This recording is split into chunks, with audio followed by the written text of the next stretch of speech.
Hi, my name is Dan, and I'm a mental health pharmacist, and today I wanted to do a presentation on eating disorders. There are 5 major sections of the presentation that I'll go through today. First, I wanted to start with some background and an overview of eating disorders. Next, I'll go into the 3 major eating disorders that are the most commonly diagnosed and have the most treatments for. And this is anorexia nervosa, bulimia nervosa, and binge eating disorder. Finally, I'd like to end with a summary and a few patient cases. Within the outline of these 5 concepts that we'll go through, there's some objectives I wanted to cover as well. So first, I wanted to recognize the symptoms associated with anorexia nervosa, bulimia nervosa, and binge eating disorder. Then I want to differentiate between these 3 eating disorders based on the DSM-5 criteria. Then I will explain medical complications and symptoms associated with each type of eating disorder, recommend pharmacologic and non-pharmacologic treatments, and recognize when hospitalization is necessary for patients with eating disorders. First, let's start with an overview of the eating disorders. I wanted to start with a historical slide. So there are reports of anorexia that go back to the Middle Ages. So eating disorders are not a new phenomenon caused by social media, although social media may be contributing to increased number of cases. Then I wanted to go into some of the history with the DSM. So the DSM stands for the Diagnostic and Statistical Manuals of Mental Illnesses, and we're currently on the 5th edition. This is necessary in psychiatry because this standardizes the diagnosing of mental illnesses. So for example, if you present with certain symptoms in California versus New Jersey, you should end up with the same diagnosis. This is important in psychiatry because we need subjective measures to diagnose people with mental illnesses. Basically what they're telling you, what symptoms they're telling us.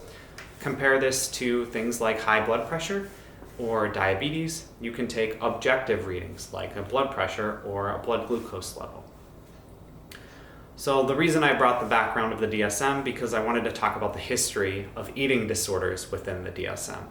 The first edition came out in 1952 and anorexia nervosa was included in this. Next, with the 3rd edition, bulimia nervosa was added to the DSM. And then with the most current edition, the DSM-5, binge eating disorder was added.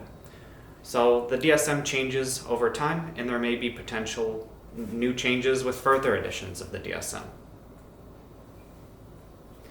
Now I wanted to provide you with the different types of eating disorders within the DSM.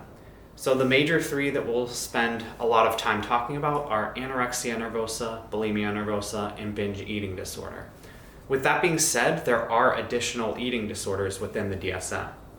So next is pica, which is the persistent eating of non-nutritive foods, for example, paper, soap, ice, hair. There was a show on TLC called My Strange Addiction where they highlighted patients with pica, and one patient was eating a roll of toilet paper every day, and another person was eating a household cleaner.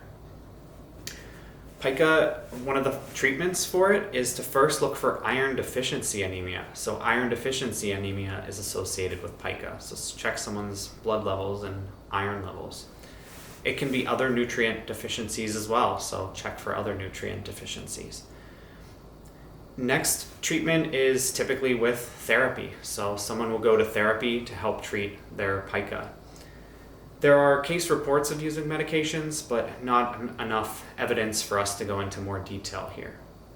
The next eating disorder is called rumination disorder. This is the repeated unintentional regurgitation of food that is often then re-chewed and re-swallowed. This was historically thought to just occur in infants, small children, and people with intellectual disabilities, but today it's sometimes seen in otherwise healthy adults. This is thought to be almost like a tic or a reflex. So when the person swallows food, the swallowing muscles trigger this tic or reflex, and then their abdomen muscles kick in and regurgitate the food. So one of the treatments for rumination disorder is something called diaphragmatic breathing. So this is teaching someone breathing techniques that essentially relax the abdomen muscles after they swallow and chew so they don't regurgitate the food. Therapy is also a treatment for rumination disorder, and there are small reports of using certain medications for it. The next eating disorder in the DSM is called avoidant/restrictive food intake disorder. This is essentially whenever somebody is so picky or so selective with the foods they take, or just uninterested in foods, that they end up losing weight and not getting the nutrients that they need. So a treatment for this is therapy as well, and there are small cases of using certain medications for it. The final two classifications in the DSM are other specified feeding or eating disorders and unspecified feeding or eating disorders. And these are essentially catch-alls. If someone has eating disorder pathology, but it doesn't meet the criteria for the other eating disorders, then they can be classified in these extra categories. Eating disorders are based on a disturbance in body image perception. I was watching a show on the BBC where a group of adults were on this show, and they dressed in tight spandex clothes, and they had their picture taken. Then their image was stretched really, really wide, and then the adults had to sit down and unstretch their image and stop it where they thought their body actually was. Interestingly, every single adult overestimated their body size by a small amount, but one person had a history of an eating disorder, and they kept their body stretched 30% more than it actually was, more than anyone else in the trial. So there's this disturbance in body image. Next are eating disorders increasing. This is a difficult question to answer. For decades, diagnostic rates remained relatively stable, but a recent study in 2019 showed slight increases, as seen here on the graph. This may be due to more familiarity with eating disorders, so maybe more physicians and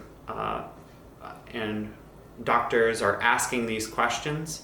Maybe patients are asking about it more, or it may be due to urbanization of society, social media, and social pressures. So these are all theories. Interestingly, eating disorders are increasing in certain areas of the world higher than others. So China and Japan have seen large recent increases in eating disorders. Next, what is the etiology? What is the cause of eating disorders? And this is probably multifactorial. So like in many mental illnesses, we don't necessarily completely understand the cause, but we think that there's a genetic component and then there's some other stressor that happens. So for example, someone may have at-risk genes to develop an eating disorder and then have abuse, trauma, sexual abuse, something happen to them that causes these at-risk genes to be expressed. So that's what's thought to happen in eating disorders as well. The pathophysiology of eating disorders is quite interesting. So first, there's decreased neurotransmitter production, and this makes sense. So we make our neurotransmitters from amino acids, and we get amino acids from protein in our diet. So if someone isn't eating a lot or starving themselves for certain time periods, they're not getting the protein, they're not getting the amino acids, and therefore they're not making serotonin, norepinephrine, and dopamine. So some of the amino acid precursors to these neurotransmitters are things like tryptophan, phenylalanine, and tyrosine. So this needs to be brought in through the diet. But it's not just decreased neurotransmitter production, there's also alterations in neurotransmitter function. So people with eating disorders have alterations in serotonergic binding. So their serotonin isn't binding the same as someone without an eating disorder. Also, there's alterations in the reward pathway, which is associated with dopamine. So someone without an eating disorder may see their food, have a release of dopamine, eat the food, release a hormone that lets their body know they're full, and that's it. Someone with an eating disorder might have huge spikes in dopamine related to food, or might have no spike at all. Finally, genetics play a role in the pathophysiology as well. So there's a lot of neurotransmitter implications with the pathophysiology, and there's some genetic implications as well. Comorbid conditions are very commonly seen with eating disorders. Some studies estimate as low as 55%. Other studies estimate that 97% of people with eating disorders have an additional diagnosis as well, a mental health diagnosis as well. This is commonly depression, and this makes sense because when we are asking someone about their symptoms of depression, this includes a question of changes in appetite, so increases or decreases, and unintentional changes in weight gain or weight loss. So some of the symptoms of depression overlap with eating disorders, and some of the symptoms of eating disorders overlap with depression. Next, anxiety is very common as well, and a surprising diagnosis is OCD. So roughly 40% of people with eating disorders are estimated to have obsessive compulsive disorder. Their OCD symptoms are often related to food. So they may collect recipes, hoard food, have obsessions over certain types of food. In fact, there's a term that's not recognized by the DSM called orthorexia nervosa, and this is an obsession with healthy eating. So people who check labels consistently, read health blogs for hours a day, do other things that take up so much time of their day. And this isn't in the DSM, but maybe will be in further editions. And it's kind of like a bridge between OCD and eating disorders. Finally, patients with eating disorders also often have substance use disorders. It's commonly thought that it would just be things like stimulants and other substances that suppress appetite, but it's all types of substance use disorders. Alcohol use disorder, opiate use disorder, anything. So that covers part one of the outline of the background of eating disorders. So we talked about some history, some etiology, pathophysiology, and talked about the less commonly known and seen types of eating disorders. Now I wanted to go into the major three. So we're going to start with anorexia nervosa. I wanted to start with just an overview of anorexia nervosa. So this is an intense fear of gaining weight with a significantly low body weight. Prevalence is more commonly seen in females as compared to males, and the peak age of onset is the late teens. Average episode duration is 8 months, which is longer than many other mental health conditions. So for example, an average episode of major depressive disorder is shorter than 8 months. Next, the average duration of illness is 9 to 14 years, so it can be quite some time. And anorexia nervosa has the highest mortality of any psychiatric disorder. And if a patient is sick enough to be hospitalized with anorexia, their mortality rate is estimated to be 10%, which is very large in the field of psychiatry. The deaths are often due to three things. So cardiac issues, electrolyte disturbances, and finally suicides. So patients with anorexia nervosa attempt and commit suicide more often than patients with major depressive disorder, bipolar disorder, and schizophrenia. So it's quite a risk. Now that we did the overview of anorexia, let's be more specific with the DSM-5 criteria. So I highlighted some things on this slide, but there are more. It's more exhaustive in the actual DSM. So first, it's a restriction of energy intake leading to a significantly low body weight. So remember that significantly low body weight is a core symptom of anorexia. An intense fear of gaining weight and a disturbance in the way in which one's body weight or shape is experienced, with a lack of recognition of the seriousness of their current body weight. The severity of anorexia nervosa is classified based on their BMI, which is related to their weight. So there's mild, moderate, severe, and extreme. And an extreme case of anorexia is if their BMI is less than 15. Next, what are some behaviors associated with anorexia? So someone may cut their food into small pieces. So this means that their meal takes longer to eat and they might eat less food. They might avoid meals and say, I don't normally eat breakfast, or I'm not a lunch person. They might have certain food restrictions, such as a vegetarian diet, I can't eat that, I'm a vegetarian. Or a vegan diet, I can't eat that, I'm a vegan. Or something like keto, I don't eat carbs, I can't eat that. Next, you might see these patients counting calories, restricting calories. You might see them water loading, so drinking a lot of water quickly to stretch the stomach and make them feel full for a little bit. Excessive weighing, and then misuse of certain substances like laxatives, diuretics, enemas, stimulants, diet aids. Any of these can contribute to weight loss. Next, a study from 2022 out of Israel and Italy had participants look at various pictures. So they looked at a picture of a cookie, an empty circle, and a tennis ball, and had them guess which image was the largest. And the patients with anorexia nervosa thought that the cookie was the largest picture, when in reality they were all very similar. So not only do patients with eating disorders have perception issues with their own body, but also related to food itself. Psychiatric manifestations of anorexia can include social isolation, withdrawal, irritability, ritualistic behaviors similar to like OCD like we were talking about, major depressive disorder symptoms, anxiety disorder symptoms.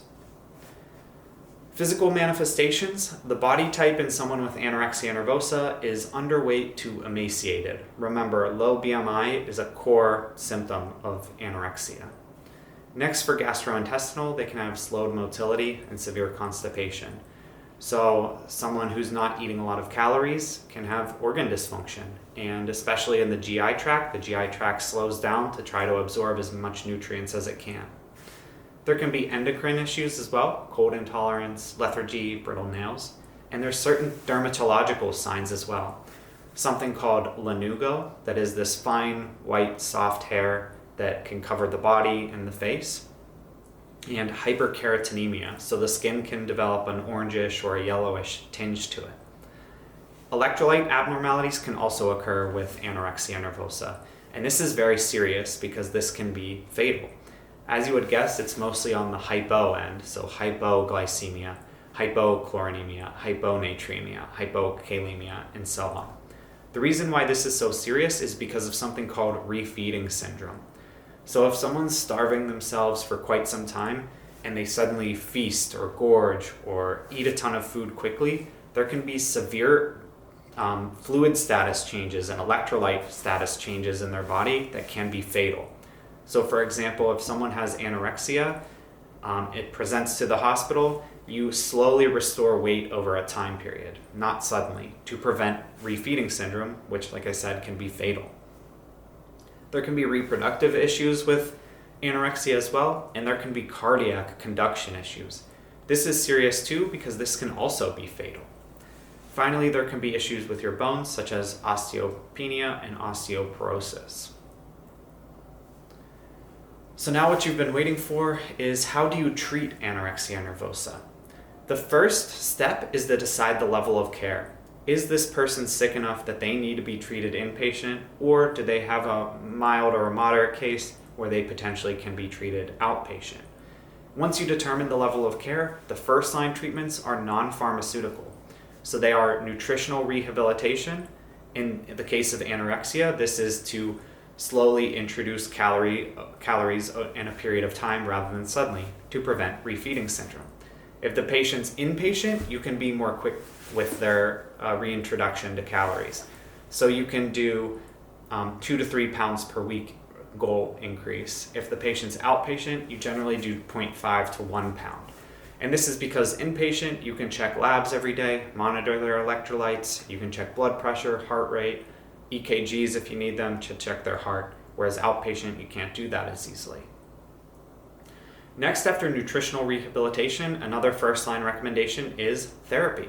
So therapy can help overcome distorted body image that we discussed, help with past traumatic events that may have led to the eating disorder, teaches stress management techniques other than not eating, and treats food phobias. Pharmacologic treatment for anorexia is generally more specific towards treating the medical side of anorexia. So things like malnutrition can be treated with a multivitamin, constipation with flaxseed stool softeners. And be careful here because other constipation medications can be abused in this patient population. Next, abdominal bloating and pain can be treated with metoclopramide, and osteopenia with calcium and vitamin D. Psychiatric medications are not effective in patients with severely underweight anorexia nervosa. And this is for the reason we talked about before. So most of our psychiatric medications rely on affecting neurotransmitters within our brain. But in someone who's severely underweight and malnourished, they're not making that same amount of neurotransmitters. So something like a selective serotonin reuptake inhibitor can't prevent the reuptake of serotonin if serotonin isn't there to begin with. That being said, once weight is restored, SSRIs can be used in co-occurring psychiatric illnesses. For example, if someone has anorexia and major depressive disorder. Antipsychotics may be used to help with weight gain. A recent study in 2022 added olanzapine, which is a second-generation antipsychotic, to patients with anorexia nervosa. And the patients on olanzapine added 0.19 more to their BMI each week. So not a lot when you take it at face value, but weeks add up, and that potentially can help gain weight. Other studies, though, have showed that olanzapine didn't help with the core symptom pathology of the eating disorder and only helped with gaining weight. A big part of my job is reviewing medical literature. So I just wanted to briefly show a trial and how I reviewed this trial. So a trial by Claudino and colleagues was a Cochrane review in 2006.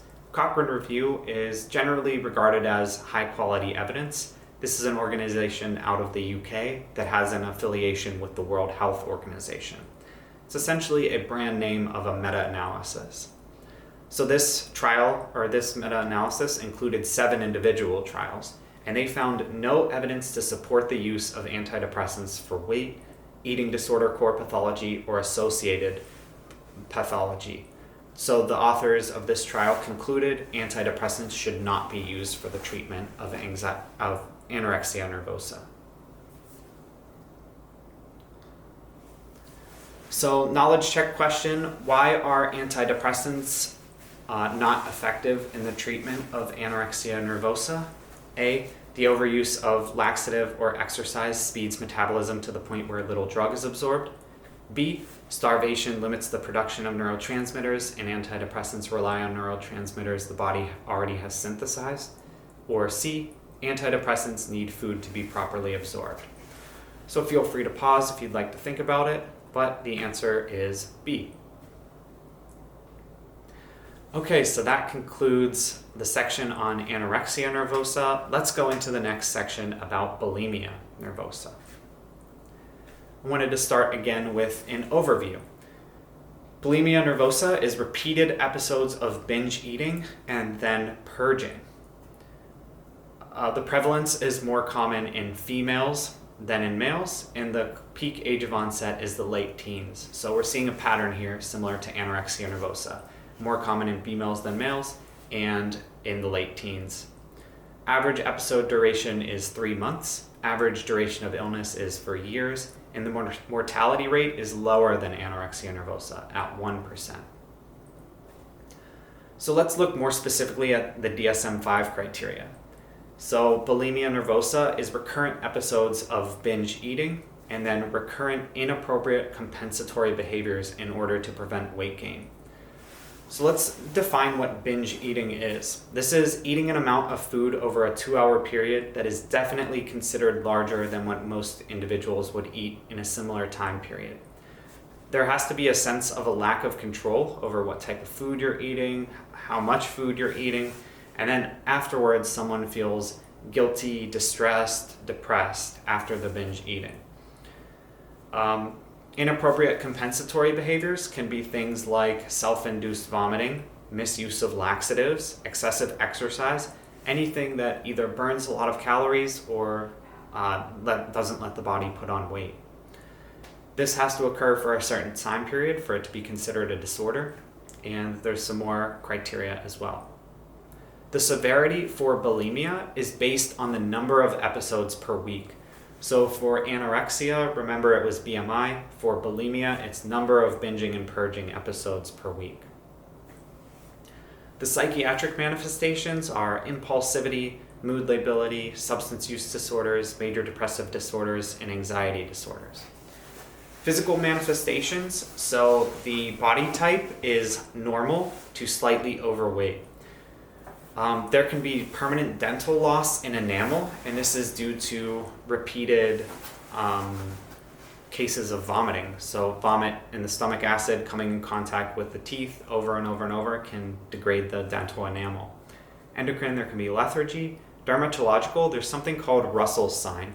And this is calluses that form typically on the first and third knuckle of the hand from that thin layer of skin that's close to a bone, repeatedly coming in contact with the teeth when someone's purging, when someone's sticking their fingers down their throat to induce vomiting. So Russell's sign is something to look for. There can be electrolyte abnormalities as well, and this is one of the reasons why bulimia can be fatal. And there can be cardiac issues as well, another reason why bulimia can be fatal. The first-line treatment for bulimia is the same as anorexia. It's nutritional rehabilitation. So in this case, nutritional rehabilitation is developing a structured meal plan as a means to reducing the episodes of binge eating and purging. Next, first line is therapy. So these first two steps are the same in anorexia and bulimia, nutritional rehabilitation and therapy. Though now with bulimia nervosa, first line also includes medications. So SSRIs are also first line. Remember, in anorexia, antidepressants don't work because the person's underweight and don't have enough neurotransmitters. In bulimia, someone is typically normal weight to slightly overweight. So fluoxetine, brand name Prozac, is FDA approved for bulimia nervosa. When I see a medication's FDA approved for a condition, I want to see how effective it is. So I looked at some of the studies of fluoxetine in treating bulimia nervosa, and it decreased the number of binge eating and purging episodes by 70%, so quite effective. If a first-line SSRI like fluoxetine doesn't work, second line is to try a different SSRI. If the patient doesn't want to try an SSRI, additional options are available. So topiramate, brand name Topamax, has been found to decrease both binging and purging episodes, and interesting studies about ondansetron, brand name Zofran, have come out. And they were interesting because they used ondansetron as a PRN, which means an as-needed medication. So if the patient was having feelings of wanting to binge, they would take an ondansetron. And it actually decreased their binging and potentially even some purging as well. Decreased the binging by about half. So potentially interesting information there. Next, I wanted to review another landmark clinical trial, and this was looking at fluoxetine in the treatment of bulimia. This is from 1992, so it's quite an old trial, but it was looking at the dose of fluoxetine. So in this trial, they compared fluoxetine 60, which is relatively high dose, fluoxetine 20, which is relatively low dose, and placebo. They found fluoxetine 20 beat placebo, but they found fluoxetine 60 beat fluoxetine 20. So your goal with bulimia nervosa is relatively high doses. Next knowledge check question is, how do you differentiate between anorexia nervosa and bulimia nervosa? A, bulimia nervosa includes self-induced vomiting and anorexia nervosa does not. B, bulimia nervosa is often curable and anorexia nervosa is not. Or C, anorexia nervosa includes a restriction of energy intake that leads to a significantly lowered body weight and bulimia nervosa does not. Feel free to pause and think it over. But the answer is C. So remember, anorexia nervosa must include a significantly low body weight. Anorexia can have binging and can have purging, but it must have that low body weight. Whereas bulimia has binging and purging and doesn't have the low body weight. So that finishes the section 3 of bulimia nervosa. Let's go into the final eating disorder that we'll talk about in in-depth detail, which is binge eating disorder. Let's start with an overview. So an overview is that binge eating disorder is recurrent binge eating episodes without compensatory behaviors to prevent weight gain. Prevalence is higher in females than males, and the peak age of onset is the late teens. One thing to note is that long-term complications of binge eating disorder are associated with obesity. So things like high blood pressure, high cholesterol, prediabetes, diabetes. One thing to note is that there is a difference between obesity and binge eating disorder. So approximately 50% of obese individuals report having the symptoms of binge eating, but that means 50% don't. So to differentiate binge eating, is the overeating due to a loss of control? And then following the binge eating, does the person feel depressed, guilty, disgusted with themselves? That's how you can determine if it's binge eating or not. Next, let's look at the DSM-5 criteria. So first, recurrent episodes of binge eating, and then it goes more into detail with what binge eating is associated with. So eating much more rapidly than normal, eating until feeling uncomfortably full, eating large amounts of food when not feeling physically hungry, eating alone because of feeling embarrassed by how much one is eating, feeling disgusted with oneself, depressed, or feeling very guilty afterwards. Occurs on average at least once a week for 3 months. Some psychiatric manifestations are impulsivity, mood lability, major depressive disorder, anxiety disorder. For physical manifestations, the body type is overweight. Cardiac issues can occur like hypertension, endocrine issues can occur like diabetes. Binge eating disorder treatment, first line starts the same. Nutritional rehabilitation and therapy. So for anorexia nervosa, bulimia nervosa, and binge eating disorder, first line recommendations start with nutritional rehabilitation and therapy. In binge eating disorder, first line's option is also a medication, SSRI medication, selective serotonin reuptake inhibitor. So remember with bulimia, it was mostly fluoxetine because that's FDA approved for bulimia. Binge eating disorder does not have an SSRI that's specifically FDA approved for it, so you can choose any of them. Second line options are available as well. So this includes anticonvulsants. Topiramate, like we talked about before, can decrease the number of binge eating episodes. Interestingly, zonisamide, an anti-epileptic medication, has been shown to help with binge eating. And then TCAs can be used. There's one additional medication we haven't discussed yet, which is FDA approved for binge eating disorder, and this is lisdexamfetamine, brand name Vyvanse. Although this is FDA approved, it is still not a first line recommendation. Generally, after someone tries an SSRI, you could pick this as a second line agent or some of the additional second line agents we talked about on the previous slide. Lisdexamfetamine is a stimulant medication, also approved for ADHD, and it is C2, meaning a controlled medication. So there's a potential for addiction, abuse, improper use, selling of the medication. And this should only be used for binge eating disorder. So as a stimulant, it suppresses appetite and can be very bad if used in anorexia or bulimia. One trial here is, once I saw the medication was approved, I wanted to see how efficacious it was. So I wanted to review this trial looking at the efficacy of lisdexamfetamine. They found that 3.7% of patients taking the lisdexamfetamine relapsed into having symptoms of binge eating disorder, and compare that 3.7% to the patients on placebo, 32% relapsed into having symptoms of binge eating disorder. So it did seem to be helpful in reducing the number of patients relapsing into their symptoms. So final knowledge check question is, what is a first line medication for binge eating disorder?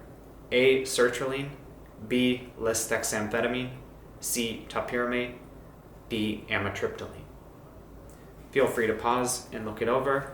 The answer is A, sertraline. So sertraline is an SSRI, and I include this question because remember, lisdexamfetamine is FDA approved, but that does not mean first line. Okay, so that finishes the section on binge eating disorder. Let's do a brief summary and some patient cases. So first I wanted to compare the 3 major eating disorders.